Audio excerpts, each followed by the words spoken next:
J'ai l'impression que c'est exactement ce qu'ils ont fait avec l'énergie nucléaire.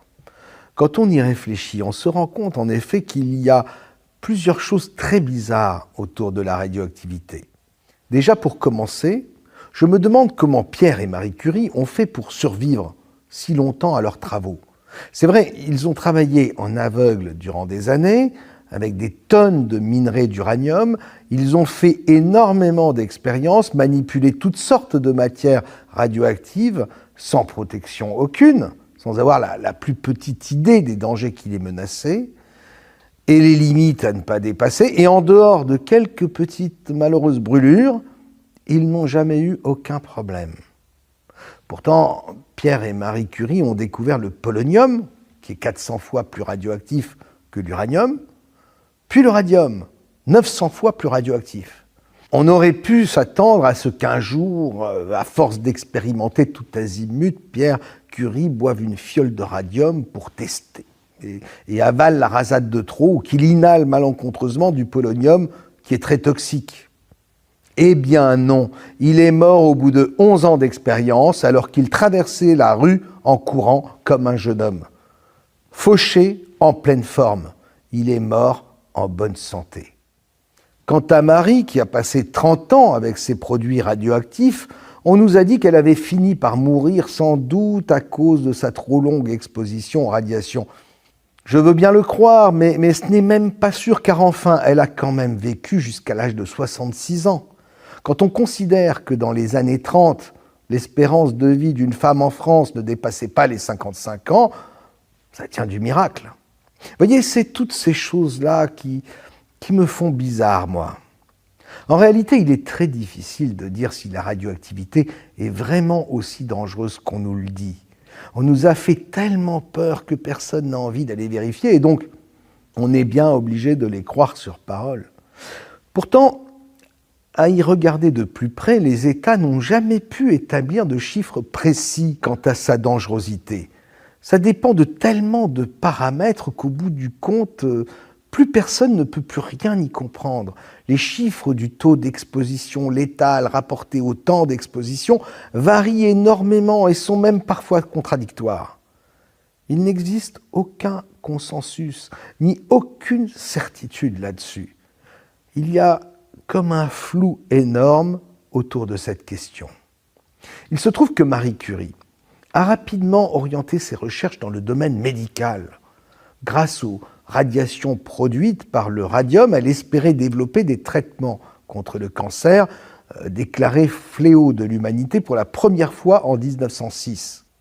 Tout ce qui était radioactif semblait porteur de grandes promesses pour l'humanité et notamment au niveau de la santé. C'était l'époque des lotions radioactives pour bébés, des crèmes rajeunissantes et même des cigarettes au radium. Une danseuse fort connue à l'époque avait même demandé à Marie la confection d'un costume phosphorescent en radium. Non mais je vous vois sourire, mais je ne pense pas que les scientifiques de l'époque aient été assez stupides pour ne pas voir les dangers de la radioactivité. Ils connaissaient les effets de brûlure du radium sur la peau et la toxicité du polonium inhalé ou ingéré.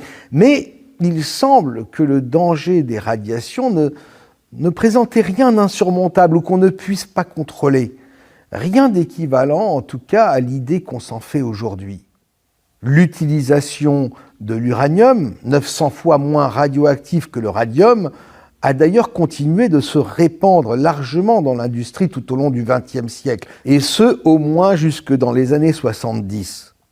Saviez-vous, par exemple, que l'uranium appauvri a été utilisé comme contrepoids par de nombreux fabricants d'avions, et notamment sur les premiers Boeing 747 ? Alors, je ne pense pas que Boeing aurait pu ignorer la dangerosité de l'uranium, ni mépriser à ce point la sécurité de ses passagers. La première centrale nucléaire voit le jour en décembre 1951 dans le laboratoire national de l'Idaho. Elle produit environ 1000 watts d'électricité, de quoi allumer 4 ampoules. Puis, rapidement, de quoi éclairer tout le bâtiment. Elle fonctionne avec de l'uranium enrichi à 90%, autrement dit, l'uranium militaire. Aujourd'hui, l'uranium enrichi de nos centrales ne l'est qu'à 3 ou 5%. En 1954, la première centrale civile est soviétique. Les Français et les Britanniques leur emboîtent le pas 2 ans plus tard, et les Américains suivront en 1957. Parallèlement, en matière de miniaturisation, les choses s'accélèrent. On parle de plus en plus de réacteurs individuels pour alimenter les maisons. À la fin des années 50, les premiers prototypes de voitures à moteur nucléaire sont présentés au public dans les motoramas, des grands shows itinérants organisés par General Motors. Le 18 janvier 1958, l'Astral du constructeur Studebaker est présenté au Southpen Art Center. Il n'est pas du tout question à l'époque de radiation mortelle ni d'aucun danger qui pourrait stopper l'élan des constructeurs automobiles, alors qu'un véhicule est par nature sujet aux collisions. Alors, que s'est-il passé? Que reste-t-il de toute cette effervescence des années 50? Apparemment, et là, ce n'est qu'une hypothèse, mais je pense que les producteurs de pétrole et l'industrie nucléaire se sont partagés un marché. Les moteurs nucléaires ont été tout à coup réservés aux seuls militaires pour leurs sous-marins, leurs porte-avions, pourtant sujets à la casse sur les théâtres d'opération, tandis que les civils ont dû se contenter de l'électricité des centrales imposantes et des bons vieux moteurs au pétrole. Pour réussir ce rétro-pédalage, il a fallu amorcer un virage à 180 degrés et insuffler en douceur l'idée que la radioactivité était très dangereuse. Cette peur était d'autant plus facile à implanter qu'elle surfait sur celle de la bomba.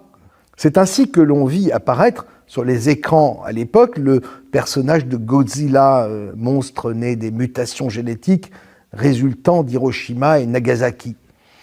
Finalement, les ingénieurs et ouvriers qui travaillaient depuis les années 50 sur les premières centrales ont vu débarquer des hommes en combinaison blanche et masque intégral, compteur Gégère en main. Ces hommes en blanc sortis de nulle part leur ont dit de tout arrêter immédiatement, et à la stupéfaction générale des travailleurs du nucléaire, ils ont expliqué à quel point l'uranium était dangereux et qu'une simple exposition à la radioactivité suffisait pour causer la mort. Stupéfaction, incompréhension, car les ouvriers et les cadres qui avaient participé à l'installation des premières centrales se souvenaient d'un temps pas si lointain où ils formaient une chaîne humaine et se passaient les barres d'uranium de main en main jusqu'à la piscine. Les plus crédules ont fini par paniquer, leur sang s'est glacé dans leurs veines, ils se voyaient déjà morts. Mais les années passant, d'autres ont fini par comprendre l'entourloupe. Je sais, vous n'êtes pas obligé de me croire, mais peut-être allez-vous croire Galen Winsor. I'm pleased to have as our guest Mr. Galen Windsor from Richland, Washington. I first heard of Galen from a tape that somebody gave to me some months ago, and I found his story to be absolutely fascinating. His story is unique, to say the least. Galen has been in 77 different cities in the last 2 years lecturing on the subject of nuclear energy. The majority of his life, the last 35 years, he spent processing plutonium from nuclear reactor sites. He has worked in the Manhattan Project facilities in Hanford, Washington, Oak Ridge National Laboratories and Nuclear Plant in Oak Ridge, Tennessee, General Electric's Midwest Fuel Recovery Plant in Morris, Illinois, General Electric's Fuel Fabrication Facility in San Jose, California, and Wilmington, North Carolina. And he's worked in every major reactor decommissioning project around this nation up to this present time. But in September 1950, I got into this thing called plutonium processing when we did it barehanded, without instruments, without coveralls. We had some of the most peculiar acid burns in some of the shirts, and I found one of those the other day. It's got acid burns all up the front of it. plutonium on it too. Amazing. That was normal operation in those days. Out in the reactor began to sneak in people who wanted a radiation monitor behind every reactor operator. Why?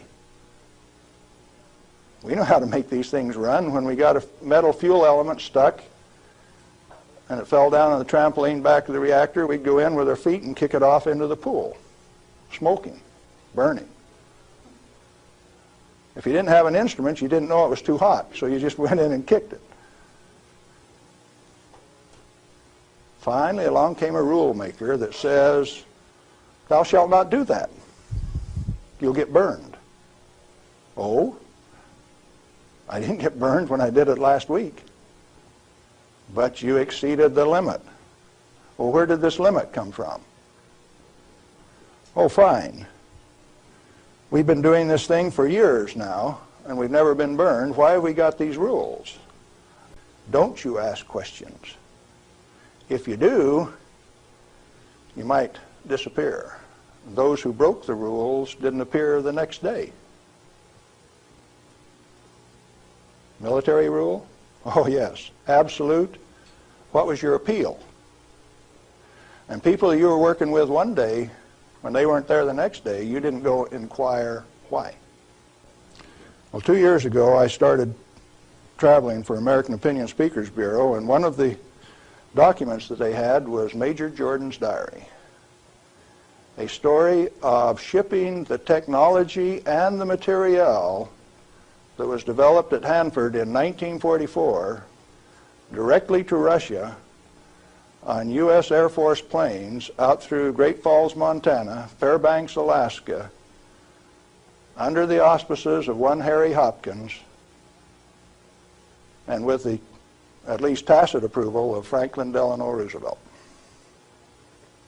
Now what are you going to do? That thing that we had been doing and feeling so good about had been shared at no expense with Russia. Now in this plant is a beautiful pool. It's got a place to store spent fuel bundles till it won't stop. 660,000 gallons of water, demineralized, just as clear and pretty as it can be. Heated to 100 degrees Fahrenheit when the outside temperatures are minus 20, wind chill factors down to a minus 60, and I found out that I could swim in that rascal. You turn off the lights at night and it had a light blue Cherenkov effect. And this kid from Nevada that never could pass up a warm swimming hole used to go swimming in that pool. There wasn't anybody that had the nerve to swim with me, but since I was manager of safety and analytical service at this plant, it was mine to use. I had the bottle of it last time I went swimming, why I filled this 2-liter bottle with water and washed it off on the outside in the shower when I washed me off on the outside so that we didn't tattletale. You know, radioactive material is just a trace or a tattletale. So you got to get it off so they won't know that you've been swimming in the pool and drinking the water. So I took this bottle in and set it on my desk. And who would suspect that the manager of safety and analytical service had a bottle of spent fuel pool water sitting on his desk, and he drank a glass of it every day. Alpha comes from uranium. Okay, radioactive material. You pour it out in the hand, and that's radioactive contamination. Is it radioactive? Yeah, it is. Very radioactive. Now, decontamination is nothing but scooping it back up and putting it into the bottle. I just now decontaminated my hand. No, I didn't do such a good job. Not good at all. Is it still radioactive? Yeah, that's called residual radioactivity.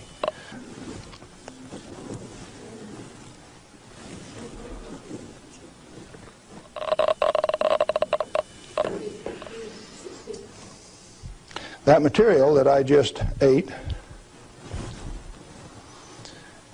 is not soluble in body fluids. Your stomach has 10th normal hydrochloric acid in it, so it won't even dissolve. The stuff is so fine that it has no texture to it.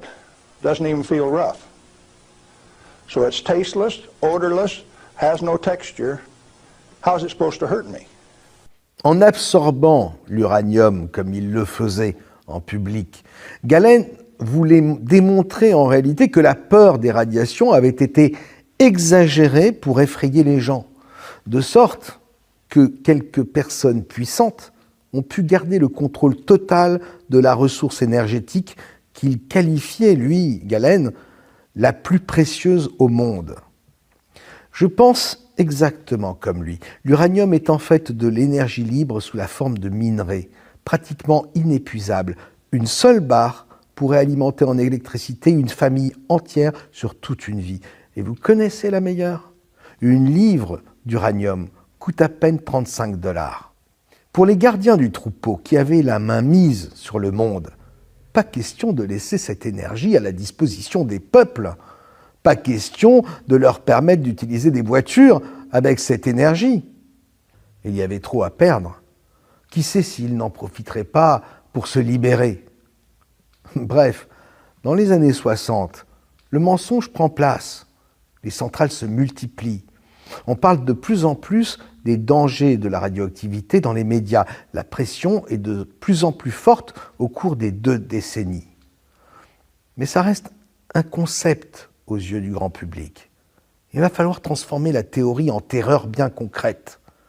Le 17 mars 1979, un film grand public sort dans les salles aux États-Unis, Le syndrome chinois. C'est un thriller. L'histoire raconte que des journalistes présents dans une centrale lors d'un reportage assistent à ce qui aurait pu être la plus terrifiante des catastrophes nucléaires. Toute l'intrigue repose sur la divulgation de l'incident que les responsables tentent d'étouffer.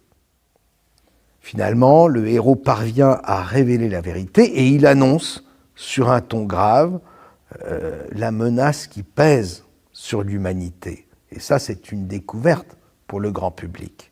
Et cette menace, la voici. En fondant, un réacteur nucléaire pourrait s'enfoncer dans la croûte terrestre, traverser le cœur de la Terre et ressortir en Chine, sans que rien ne puisse l'empêcher. La fin de toute vie sur Terre. Alors, vous imaginez, je sais bien, c'est un peu farfelu, mais comme on dit, plus c'est gros, plus ça passe. Le succès du film est immédiat.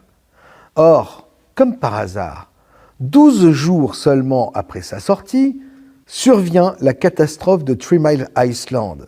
C'est la panique, vous imaginez, dans le monde entier.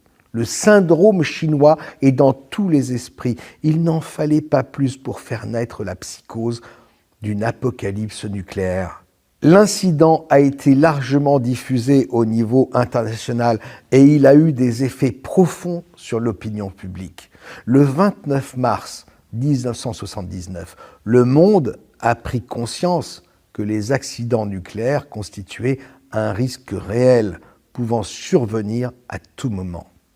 L'uranium devint, pour les adultes, l'équivalent de l'ogre du Petit Poucet, la source de toutes les angoisses. Et Marie Curie a dû se retourner dans sa tombe.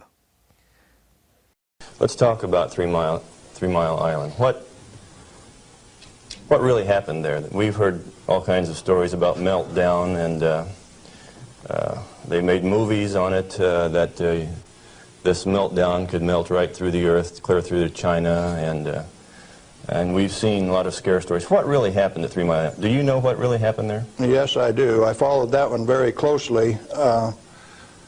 In fact, I know the guys personally who wrote the script for China Syndrome and also wrote the script for the 3 Mile Island fiasco. Dale Breidenbaugh, Dick Hubbard, and Greg Miner, who used to work with me at General Electric, are the MBH associates that wrote that China Syndrome script. And not only that, remember that was the time China Syndrome came out, Jane Fonda starring, 14 months ahead of the TMI-2 accident, it was predicted in writing in New York State that that accident would happen 1 year from the date that that 3 Mile Island 2 reactor started up. It started up in March 1978, and it went down March 28, 1979, right on the day, 1 year anniversary. In other words, with 14 months advance notice, the industry still went along with the sham. Nothing happened there except that the owner, the operator, and the regulators conspired to turn it off. And so, no, the fuel didn't melt. The China syndrome is a scriptwriter's fantasy. So there was no accident at 3 Mile Island? No, they did it on purpose. Si vous buvez une barrique de vin, il faut vous attendre à un coma éthylique et à la mort. Mais si vous buvez raisonnablement un verre ou deux pendant le repas du soir, il ne vous arrivera rien. L'alcool est néfaste, certes, mais à une certaine dose. Avec le nucléaire, c'est exactement la même chose, sauf que la limite a été rabaissée à son strict minimum, comme si du jour au lendemain, quelqu'un vous avertissait qu'au-delà d'un quart de verre de vin, c'est la mort. Si vous n'avez jamais bu avant, ni jamais vu quelqu'un boire, vous allez le croire sans oser le vérifier. Eh bien, je pense que nous en sommes exactement là aujourd'hui avec l'uranium. Les normes ont été rabaissées des millions de fois pour nous faire peur, pour pas qu'on s'en approche, pour pas qu'on ait l'idée de le voler, surtout pas le voler. Faites l'expérience, laissez une barre d'uranium avec son logo terrifiant en pleine rue, à la vue de tous, et vous verrez que même le voleur le plus aguerri s'enfuira en courant. Ce logo est génial, plus efficace que la tête de mort sur les poisons. Pourtant, comme disait Galem, qui était bien placé pour le savoir, l'uranium est la ressource énergétique la plus précieuse au monde. L'opération de propagande antinucléaire à grande échelle, débutée dans le courant des années 60, venait d'atteindre son point culminant avec l'incident de 3 Mile Island. Et l'idée que les responsables industriels cachaient la vérité au public, comme dans le film Le syndrome chinois, amplifia la défense des populations envers cette énergie. Provocation ultime, après 23 ans d'analyse, plusieurs rapports scientifiques ont conclu que cet incident n'avait provoqué ni décès, ni blessures ou effets néfastes sur la santé. Mensonge, ont protesté les antinucléaires qui s'appuyaient évidemment sur d'autres rapports qui affirmaient le contraire. L'opacité des industriels a eu pour effet d'attiser la haine des militants jusqu'au fanatisme. Le mensonge marchait presque trop bien. Quoi qu'il en soit, je vous l'ai dit, la peur ne dure qu'un temps, il faut toujours l'alimenter. L'incident de 3 Mile Island n'avait peut-être pas suffi, d'autant que dans le milieu des années 80, les interventions de Galem Windsor, que nous avons vues plus haut, commençaient à ouvrir les yeux de certains sur la supercherie atomique. Il fallait arrêter ça tout de suite, et il fallait frapper fort. En 1986, c'est la catastrophe de Tchernobyl. Cet accident nucléaire majeur avec la fusion du cœur du réacteur numéro 4 allait traumatiser le monde. L'explosion a provoqué la libération d'importantes quantités d'éléments radioactifs dans l'atmosphère, provoquant sur le très long terme une très large contamination de l'environnement. Plus de 200 000 personnes ont été définitivement évacuées. L'accident a provoqué entre 60 et 4 000 décès selon les rapports publiés dans les revues scientifiques à comité de lecture. Beaucoup plus selon les militants antinucléaires organisés comme une armée autour d'organisations aux ramifications tentaculaires. Inventory control practices capitalized on the fear of undereducated masses who work in the industry. I didn't say anything about ordinary people now. I'm talking about the people who have worked in the industry and those who cast stones from without. The Ralph Naders, the Jane Fondas,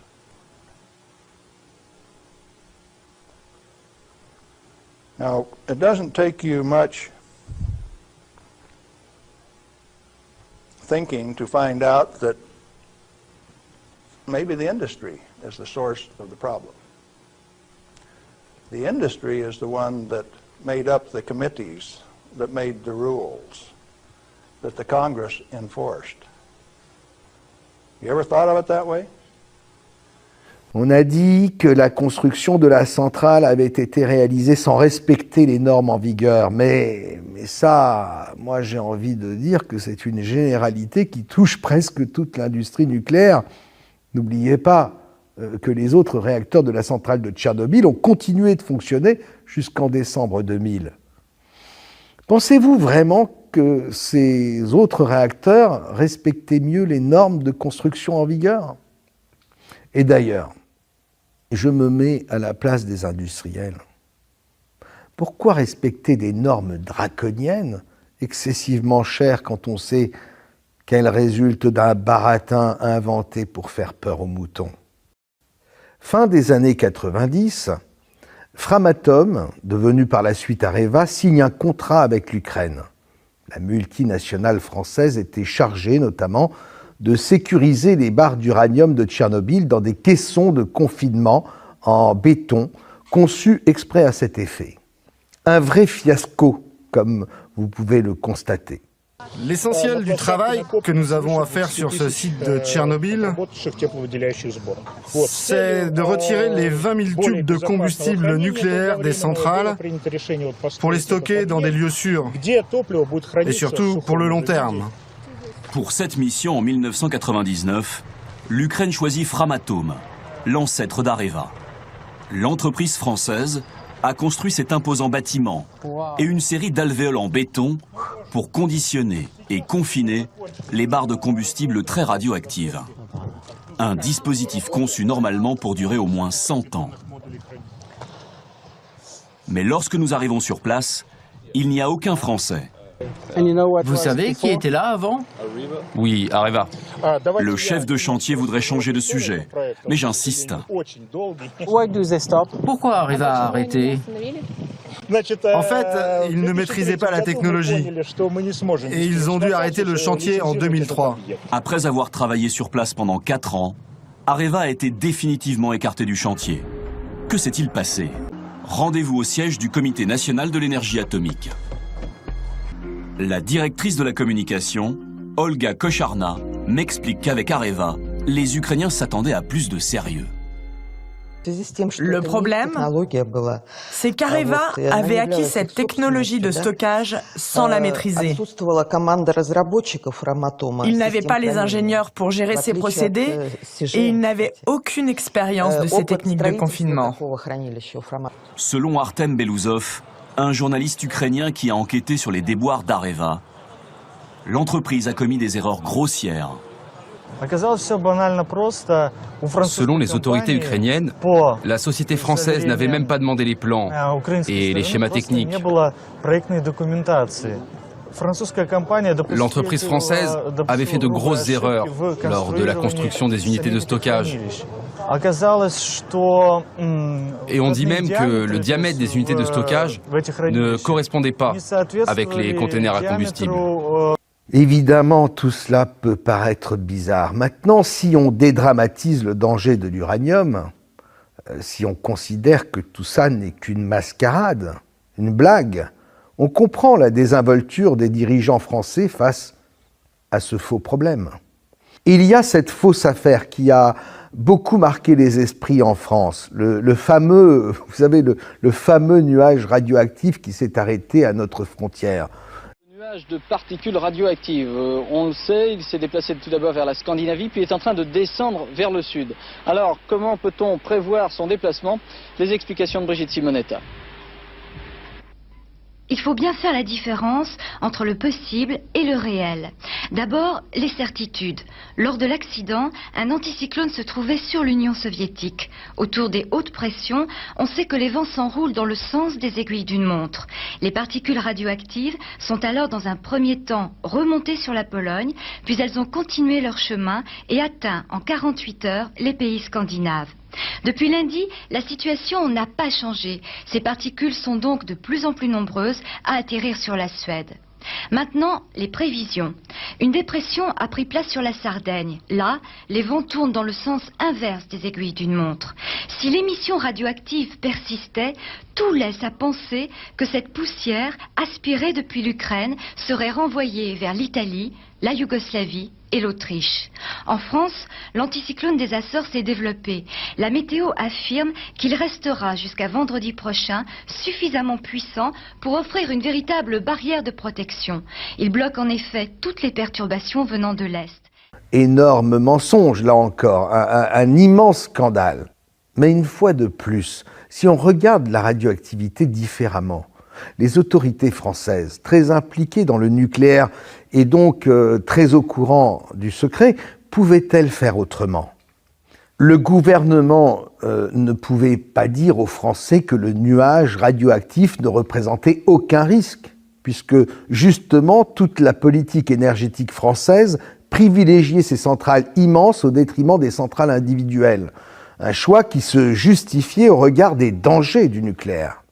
Il ne pouvait pas non plus reconnaître la contamination du sol français, puisque la France étant un pays essentiellement agricole, cela aurait mis en péril toute l'économie du secteur. La seule solution acceptable finalement, c'était de mentir. Le nuage n'est pas passé chez nous, circuler, il n'y a rien à voir. Alors vous allez me dire, oui mais qu'est-ce que tu fais, Roch, de la recrudescence des cancers de la thyroïde observés à travers le pays? Vous allez voir, j'ai réponse à tout. Figurez-vous qu'à cette recrudescence observée correspond une autre courbe, celle des progrès effectués au même moment dans le dépistage de cette maladie. Tchernobyl, en fait, c'est le grand méchant loup dont on menace les enfants quand ils ne sont pas sages. On peut tout lui mettre sur le dos. Et régulièrement, le souvenir de ce cauchemar se rappelle à nous. Jusqu'en 2016, nous avons vécu, souvenez-vous, sous la menace de l'effondrement du dôme de fortune coulé par les liquidateurs. Il était, on s'en souvient, comme rongé de l'intérieur par la radioactivité qui s'échappait de plus en plus dans l'atmosphère. Mais en réalité, si on y réfléchit bien, l'usure du premier dôme est tout à fait naturelle au bout de 30 ans. La radioactivité n'a rien à voir là-dedans. Idem pour la ville de Pripyat, qui était avant l'accident la ville modèle du système communiste au temps des soviétiques. 35 ans plus tard, la ville fantôme est totalement en ruine. En voyant les images, on pense que tout est dû à l'enfer radioactif. Il n'en est rien. Abandonnez n'importe quelle ville pendant 35 ans, sans aucun entretien, sans travaux de réfection, et vous obtiendrez exactement le même résultat. Pripyat est aujourd'hui la Pompéi de l'Union soviétique et à coup sûr, elle deviendra un jour un haut lieu du tourisme post-apocalyptique.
Il n'empêche, la communauté internationale a lancé un chantier digne de Pharaon. Un nouveau dôme majestueux, comme une pyramide, a été bâti par-dessus le premier dôme.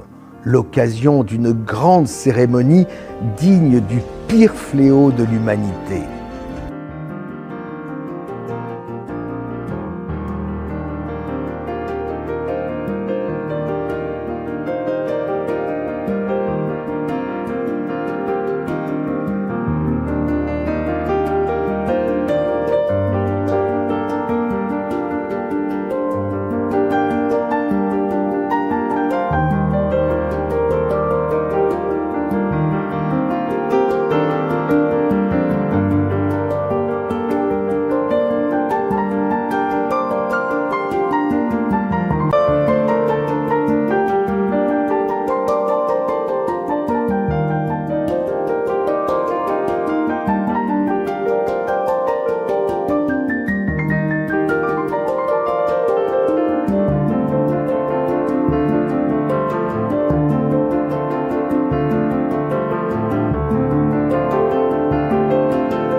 On se croyait enfin sorti d'affaire en 2016, mais non. Non, cette année 2020, des incendies de forêt sur le site ont généré un nouveau nuage radioactif. Il faut dire que la nature a repris ses droits à Tchernobyl.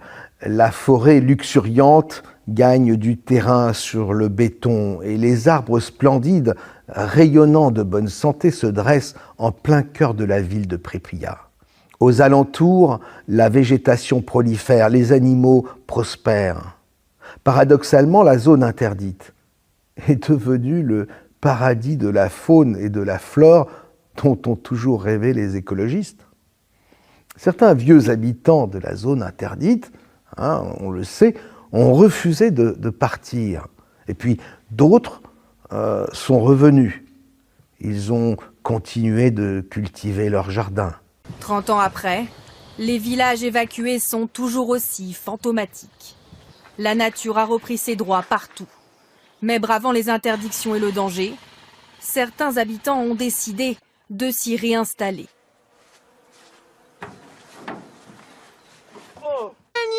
Mais il n'y a pas de radiation, je n'ai pas peur. Et puis on peut faire pousser de tout ici.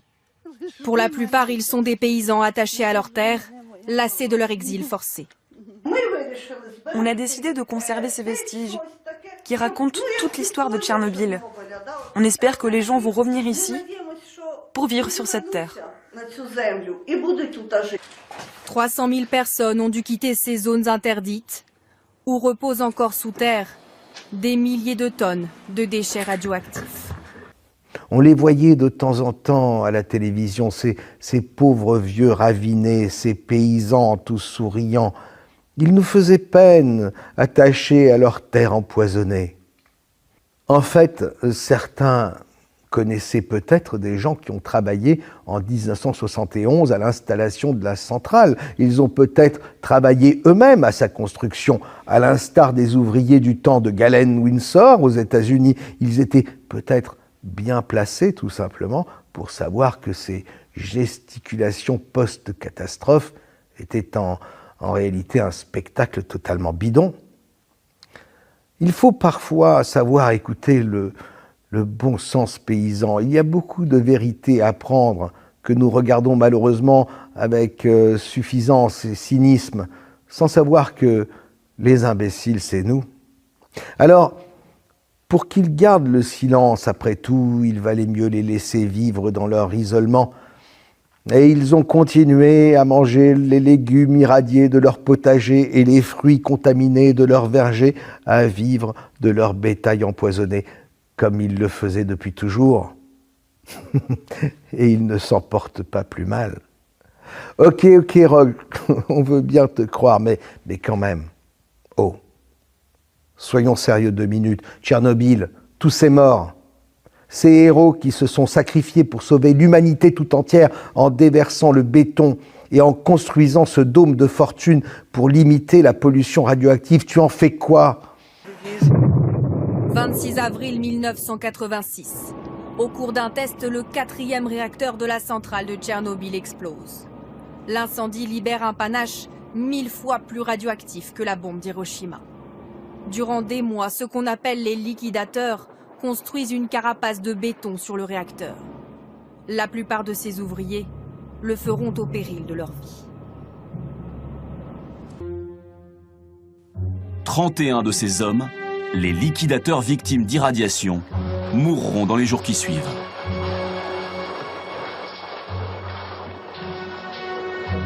Фамилия? Бахтеров. Так, подойдите сюда. Значит, сейчас поднимайтесь вот по этой лестнице. Поднимайтесь по ней. Вдоль этого здания, бегом по крыше. До угла здания. Один набрасывает, двое носит. Когда прибежали сюда на участок, начинаете считать до 90. 1, 2, 3, 4, до 90. Как только 90, бросаете инструмент и бегом назад. Вопросы? Так.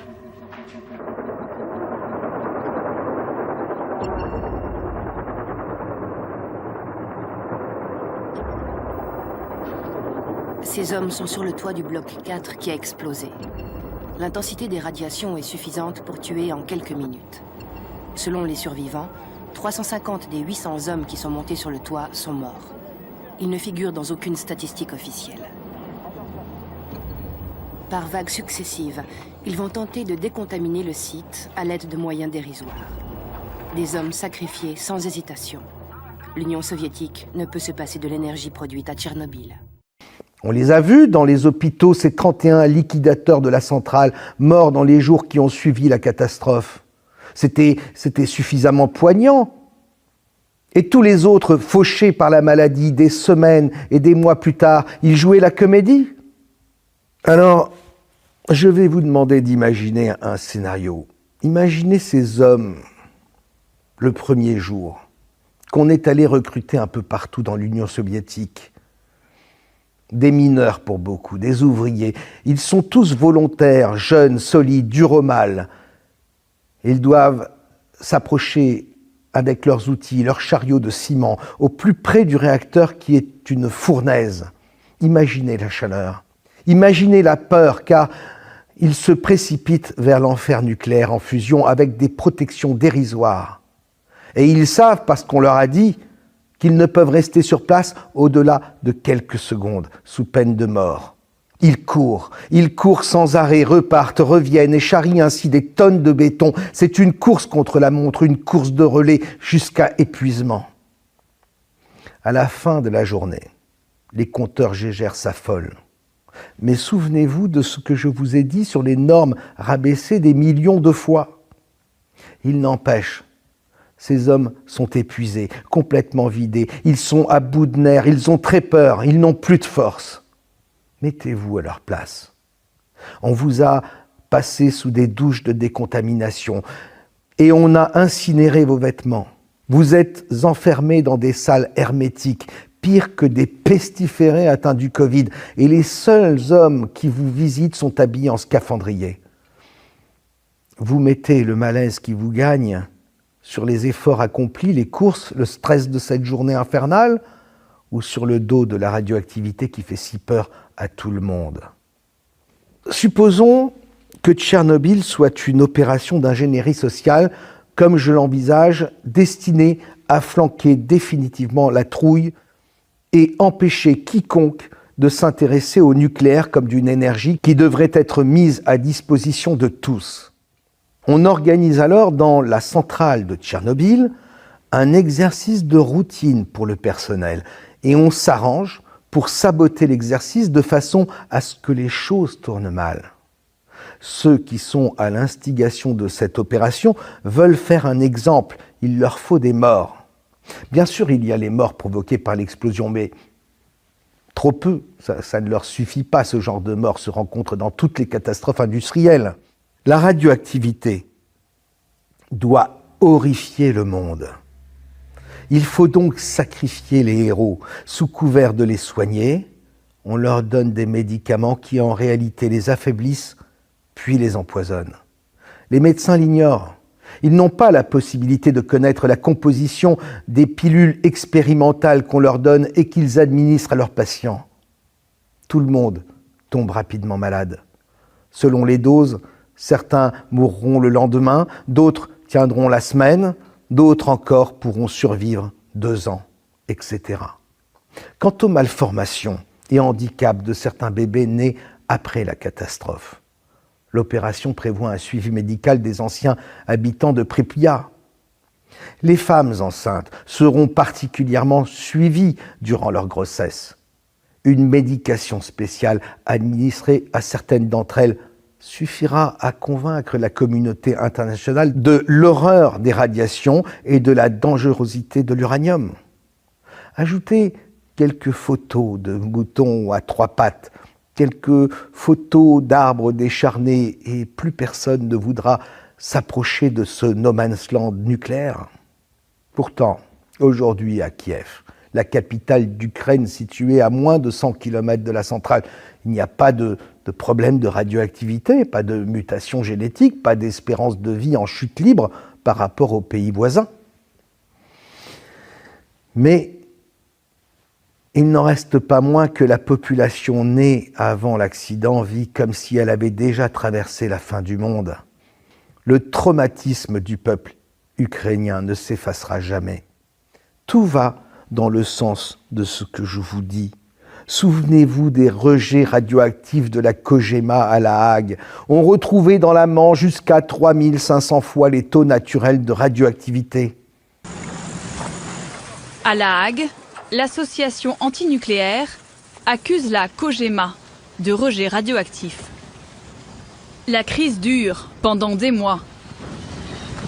La dernière fois où cette conduite est encore sortie de l'eau, il y avait jusqu'à 3500 fois la radioactivité naturelle sur cette plage. Face à Greenpeace, le patron de l'entreprise publique ne lâche rien. Et les 360 kilos d'uranium accidentellement rejetés par la Socatrie en 2006. Les 30 mètres cubes d'effluents uranifères déversés sur le sol et les fuites radioactives dans les centrales qu'on découvre toujours avec retard quand on les découvre et qu'on ne compte plus tellement c'est devenu banal. Vous voulez d'autres exemples ? Ce n'est pas ça qui manque. Les torches et les médailles des JO de Tokyo fabriquées avec l'aluminium irradié de Fukushima.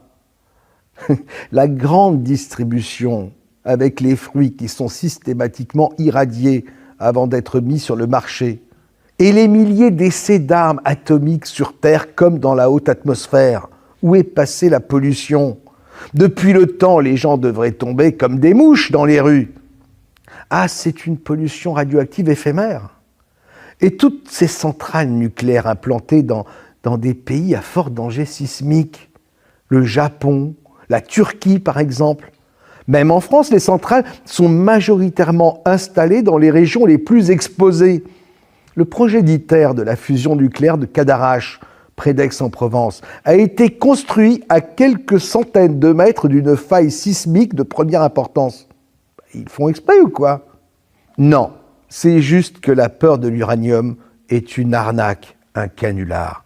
Et ce n'est pas les dirigeants de la Socatrie qui me contrediront, eux qui n'ont même pas pris la peine de mettre en service le dispositif de détection sismique et anti-incendie de la centrale de Tricastin. Pendant ce temps, les vieilles centrales, tellement vétustes, continuent de tourner au mépris des dangers mortels qui pèsent soi-disant sur les populations. Que penser aussi de ces images terrifiantes de ces missiles atomiques à l'abandon après l'effondrement de l'URSS, en train de rouiller dans leurs silos? Que penser de cette flotte de sous-marins nucléaires aux plaies béantes par lesquelles suintaient les combustibles radioactifs qui se déversaient dans le port de Mourmansk? Aujourd'hui, comme par miracle, plus rien. La communauté internationale se réjouit. Il a fallu 40 ans d'efforts pour nettoyer Mourmansk. Je me demande vraiment comment un tel nettoyage est possible. Lorsque le mal est fait avec la radioactivité, on nous a toujours dit que la pollution radioactive perdurait sur des milliers d'années. De deux choses l'une. Soit on nous ment sur le nettoyage, soit on nous a menti à propos de la pollution censée s'étendre sur des milliers d'années. En tout cas, les deux affirmations ne peuvent pas coexister dans la même réalité. On se souvient, enfin, des tonnes de déchets radioactifs jetés dans l'océan Atlantique, la mer du Nord, la mer Baltique. L'océan était devenu une vraie poubelle radioactive. Je me souviens encore de ces documentaires des années 60. On voyait dans ces documentaires des bateaux jetant par-dessus bord des dizaines de milliers de bidons remplis de déchets nucléaires. C'était l'horreur. De quoi faire des cauchemars pendant des nuits entières. L'annonce d'une apocalypse inévitable qui allait tous nous rattraper. Mais là encore, rien. On continue de pêcher dans la mer Baltique, de se baigner, et le temps passe et tout semble oublié. Personne ne kiffe à l'idée de faire du camping à l'ombre d'une centrale, c'est sûr. Cependant, à la lumière de tout ce qui vient d'être dit, on comprend mieux pourquoi nos centrales sont si peu protégées, vu l'extrême dangerosité prétendue de l'uranium. Une armada de militaires, de policiers et de gendarmes devrait être présente pour sécuriser la place. Au lieu de ça, les drones se baladent, les militants écologiques peuvent y passer le week-end pour y pratiquer l'escalade sans jamais être stoppés. Si on s'en tient aux théories officielles, tous les comportements que je viens d'énumérer sont totalement irresponsables. Ça n'a aucun sens. Même pour un politique, même pour un industriel, il y a quand même des limites à l'incompétence, à l'incurie et à la cupidité. La vérité est forcément ailleurs. De toute évidence, le danger de l'uranium est un leurre, un repoussoir pour maintenir les peuples en esclavage. Et leur mensonge a tellement bien pris qu'au moment du fameux nuage de Tchernobyl, les autorités françaises, à l'image d'un professeur Pierre Pellerin, pris à leur propre piège, ne savaient plus comment rassurer les Français. À 10 becquerels par mètre cube d'air, et maintenant c'est redescendu à moins de 2,5 becquerels par mètre cube ce matin. Il s'agit d'une radioactivité qui est notable, qui est mesurable, mais qui ne présente aucun inconvénient sur le plan de la santé publique. Seulement, on a fait tellement de catastrophisme sur le plan du nucléaire qu'on risque de déclencher des paniques. Pourquoi EDF n'a jamais tenu compte dans ses factures d'électricité du coût exorbitant que représenterait à l'avenir le démantèlement de ces centrales? C'est un peu ballot, non? Sauf à penser que les dirigeants savaient déjà à l'époque que ce démantèlement ne coûterait rien et qu'il serait toujours temps de s'en occuper plus tard, à un moment où l'attention des moutons serait occupée par une autre peur. L'accumulation des mensonges en contradiction avec les faits conduit toujours à des incohérences, et les incohérences à des impasses. Une petite parenthèse, puisque je parle ici de moutons. Au commencement, les écologistes dont les mouvements étaient encore embryonnaires étaient classés parmi les moutons récalcitrants. L'ufologie épousait d'ailleurs entièrement la cause écologique. Dès les années 50, le contacté Georges Adamski avait reçu des messages très explicites de condamnation de l'arme atomique. Si, en se politisant, les écologistes ont fini par se ranger du côté des moutons dociles, côté moutons récalcitrants, la propagande antinucléaire n'en a pas moins perduré à travers le mouvement New Age. Et pas seulement. Les observations d'OVNI régulières au-dessus des centrales et bases militaires nucléaires, notamment en France, au-dessus du plateau d'Albion, ont contribué à répandre l'idée que le nucléaire inquiétait même les extraterrestres. Une façon de donner un bel os à ronger aux moutons récalcitrants pour qu'indirectement, ils ne puissent pas douter de la réalité de la menace atomique. Moutons dociles, moutons récalcitrants, dans le canevas des mensonges enchevêtrés, une fois de plus, tous les moutons sont tombés dans le piège. Alors, oui, cette lutte organisée par les mouvements antinucléaires a été très rude, très violente. Il y a eu des morts, des disparitions mystérieuses et des assassinats. J'en suis bien conscient. Je sais que ce que je dis peut choquer une fois de plus certains de mes amis les plus proches qui ont mené ce combat à l'époque et qui ont pris des risques pour leur vie. Certains ont souffert dans leur chair et dans leur âme la perte de leurs amis dans ce combat. Je n'ai jamais osé leur dire de vive voix ce que je vous explique aujourd'hui. Comment leur dire qu'ils ont été les dupes et les instruments d'ancrage d'un absolu mensonge qui a servi à maintenir les peuples en esclavage. Qu'ils réfléchissent à ce passé douloureux vécu parfois dans la clandestinité et qu'ils se posent la question: comment ancrer un mensonge aussi important dans nos consciences sans aller jusqu'au bout de ce mensonge et même au-delà de tout ce qui peut être admis? Souvenez-vous des résistants sacrifiés en 1944 pour leurrer les Allemands et leur faire croire au mensonge du débarquement dans le Nord. Eh bien, nous en étions là à l'époque avec le nucléaire. L'opinion publique pense avec raison que l'industrie ment sur le danger de l'uranium en minimisant celui-ci. Elle a menti en effet. Elle a menti maladroitement pour que vous pensiez exactement le contraire de ce qu'elle dit. Elle vous ment en effet, mais elle ne le fait pas pour les raisons que vous croyez. Son intérêt consiste à vous faire croire que le nucléaire est dangereux. Et pour y parvenir, cette industrie vous donne l'impression qu'elle ment quand elle dit le contraire. Je n'ai pas de conflit d'intérêt avec cette industrie. Vérifiez par vous-même tout ce que je vous ai dit.